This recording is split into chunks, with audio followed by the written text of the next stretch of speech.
मुंबईमध्ये कृषी मंत्री भरणेंच्या घरासमोर आंदोलन सुरू. छावा क्रांतीवीर सेनेचे मुंबईत कृषी मंत्री भरणे यांच्या घरासमोर आंदोलन सुरू आहे. कांदा दूध दरवाढीबाबत तात्काळ निर्णय घेण्याची मागणी करण्यात आली. विधानसभेत हमीभाव जाहीर करावा ही आंदोलकांची प्रमुख मागणी आहे.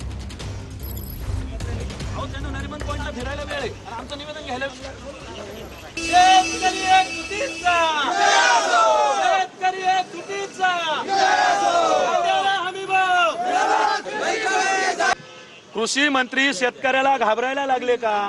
आम्ही काही नक्षलवादी आहोत का? आम्ही काही गुंड आहोत का? अहो, आम्ही शेतकऱ्याचे मुलं आहोत. आम्ही तुमच्याकडे रिस्टर वेळ मागितला. सकाळी 1 तास नरिमन पॉइंटला कृषी मंत्री चक्रा मारत होते आणि आम्ही आज भीक मागायसारखे त्यांच्या दारावर शेतकरी आलोय की आम्हाला न्याय द्या. तर आम्हाला 1 मिनिट जर कृषी मंत्र्याकडे द्यायला नसेल तर अशा कृषी मंत्र्याचा आम्ही निषेध करतो. पोलीस प्रशासनाला सुद्धा आम्ही विनंती केली की आम्ही रिस्टर वेळ मागितलेली आहे. त्यांनी सांगितलं तुम्ही इथं आंदोलन करू शकत नाही. आम्ही शांत उभं राहिलो कारण आम्हाला आमच्या शेतकऱ्याच्या वेदना कृषी मंत्र्यांपर्यंत पोहोचवायच्या आहे. पण कृषी मंत्री त्या ठिकाणी साधे त्यांच्या घराच्या बाहेर यायला तयार नाहीत.